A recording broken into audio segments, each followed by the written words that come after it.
warahmatullahi wabarakatuh. Perkenalkan, nama saya Desi Nopita, NPM 22411019. Saya mahasiswa Universitas Dharma Wangsa, Fakultas Agama Islam, Program Studi Pendidikan Agama Islam. Video ini dibuat untuk memenuhi tugas mata kuliah Sejarah Pendidikan Islam yang diampu oleh Bapak Dr. Muhammad Iqbal Hasibuan MA dengan judul Tokoh-tokoh Pendidikan di Indonesia. Adapun beberapa tokoh pendidikan di Indonesia, yaitu yang pertama ada Buya Hamka. Buya Hamka bernama lengkap Haji Abdul Malik Karim Amrullah. Buya Hamka lahir pada tanggal 17 Februari 1908 di Sungai Batang, Sumatera Barat. Beliau wafat pada tanggal 24 Juli 1981 di Jakarta. Dulunya Buya Hamka berprofesi sebagai ulama, sastrawan, politikus, dan tokoh pendidikan. Buya Hamka berasal dari keluarga ulama Minangkabau. Ayahnya, Haji Rasul, adalah seorang pembaru Islam. Buya Hamka banyak belajar secara otodidak, termasuk menguasai ilmu agama, sastra, dan filsafat. Ia juga aktif dalam organisasi Muhammadiyah dan menjadi Ketua Majelis Ulama Indonesia, yaitu MUI pertama.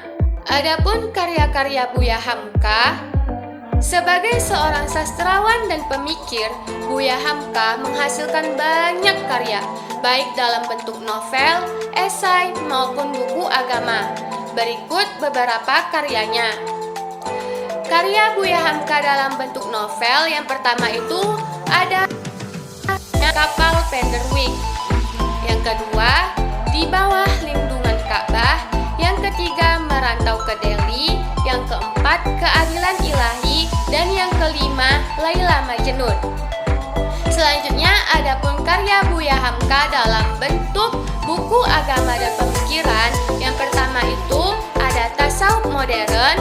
Yang kedua, Falsafah Hidup. Yang ketiga, Lembaga Hidup. Yang keempat, Islam dan Adat Minangkabau. Yang kelima, Sejarah Umat Islam. Dan yang keenam, Tafsir Al-Azhar, yaitu salah satu karya monumental berupa tafsir Al-Quran yang mendalam. Selanjutnya, gagasan pokok Buya Hamka dalam pendidikan. Buya Hamka memiliki pandangan mendalam tentang pendidikan yang terinspirasi dari nilai-nilai Islam dan kemanusiaan. Berikut beberapa gagasannya. Yang pertama, pendidikan berbasis akhlak dan moral. Buya Hamka menekankan pentingnya pendidikan yang tidak hanya mengajarkan ilmu pengetahuan, tetapi juga membentuk akhlak dan moral. Ia percaya bahwa kemajuan sebuah bangsa bergantung pada karakter manusianya. Yang kedua, tasawuf modern. Dalam bukunya Tasawuf Modern, Hamka menawarkan pendekatan spiritualitas dalam kehidupan modern. Ia menekankan pentingnya kesederhanaan, introspeksi, dan hubungan yang kuat dengan Tuhan sebagai fondasi pendidikan. Yang ketiga, pentingnya membaca dan berpikir kritis. Buya Hamka mendorong generasi muda untuk membaca, belajar, dan berpikir kritis. Ia menekankan bahwa pendidikan harus membuka wawasan, tidak hanya mengikuti tradisi tanpa pemahaman. Yang keempat, pemberdayaan perempuan dalam pendidikan. Buya Hamka mendukung pendidikan untuk perempuan agar mereka dapat berkontribusi dalam membangun masyarakat. Dan yang kelima, integrasi agama dan ilmu pengetahuan.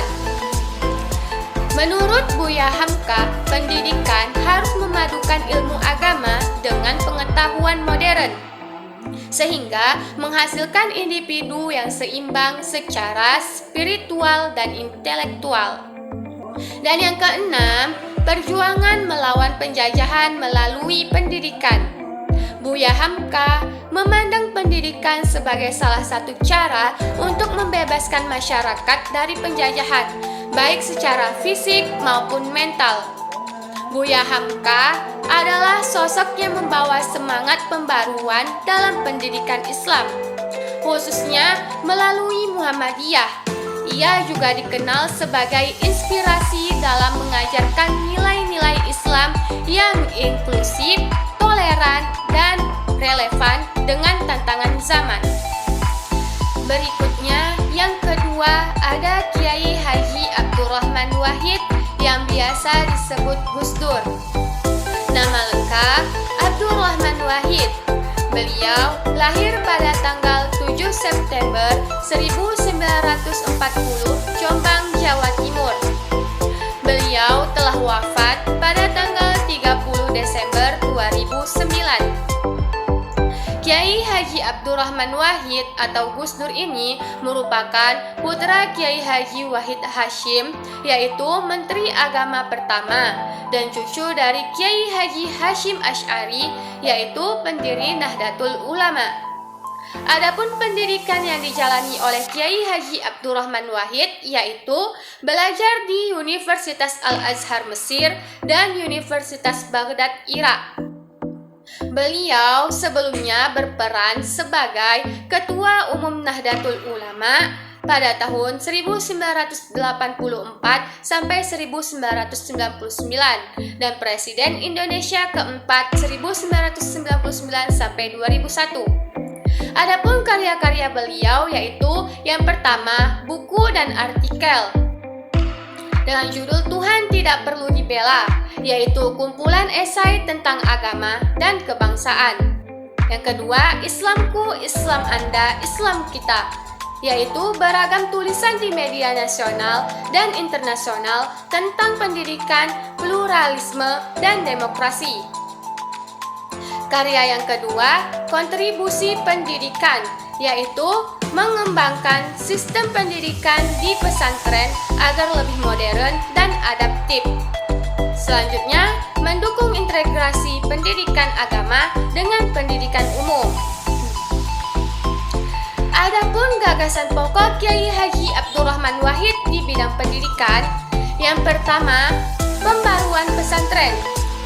Kiai Haji Abdurrahman Wahid mengintegrasikan ilmu agama dan umum dalam kurikulum pesantren dan menekankan pentingnya pendidikan untuk melahirkan individu kritis dan berwawasan luas. Yang kedua, pendidikan untuk pluralisme, yaitu mendorong pendidikan yang mengajarkan toleransi, keberagaman, dan perdamaian, serta menjadikan pendidikan sebagai alat untuk melawan diskriminasi dan sektarianisme. Yang ketiga, emansipasi pendidikan kaum marginal, yaitu memperjuangkan akses pendidikan bagi masyarakat miskin dan terpencil, serta melibatkan pesantren sebagai institusi penggerak perubahan sosial. Kiai Haji Abdurrahman Wahid percaya bahwa pendidikan harus memerdekakan manusia, menjadikan mereka berpikir mandiri, dan membawa keadilan sosial. Selanjutnya, yang ketiga, Siti Walidah. Siti Walidah atau lebih dikenal sebagai Nyai Ahmad Dahlan lahir di Kauman, Yogyakarta pada tahun 1872. Ia adalah istri Kiai Haji Ahmad Dahlan, pendiri Muhammadiyah. Siti Walidah dikenal sebagai tokoh perempuan Islam yang memperjuangkan pendidikan dan pemberdayaan perempuan melalui gerakan Aisyah yang ia dirikan pada tahun 1917. Beliau wafat pada tahun 1946 dan dianugerahi gelar pahlawan nasional pada tahun 1971. Karya-karya Siti Walidah. Pertama, pendiri Aisyah, yaitu organisasi perempuan yang menjadi bagian dari Muhammadiyah, fokus pada pendidikan dan pemberdayaan perempuan. Yang kedua, pendidikan Islam untuk perempuan, yaitu mendorong pengajaran agama di kalangan perempuan dengan cara yang inklusif dan modern. Yang ketiga, kegiatan sosial, membantu perempuan memahami hak-haknya melalui pendidikan dan kegiatan komunitas. Selanjutnya, gagasan pokok dari Siti Walidah. Yang pertama, pendidikan untuk perempuan. Siti Walidah memperjuangkan kesetaraan dalam pendidikan antara laki-laki dan perempuan. Yang kedua, Islam yang progresif, yaitu memadukan nilai-nilai Islam dengan kemajuan zaman untuk memajukan masyarakat.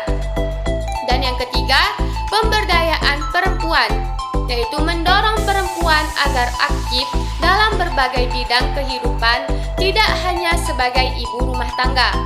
Dan yang keempat, kesejahteraan sosial, mengembangkan program-program sosial yang mendukung kesejahteraan umat, khususnya perempuan dan anak-anak.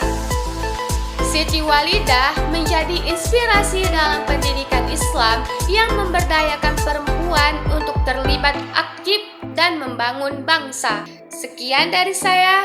Wassalamualaikum warahmatullahi wabarakatuh.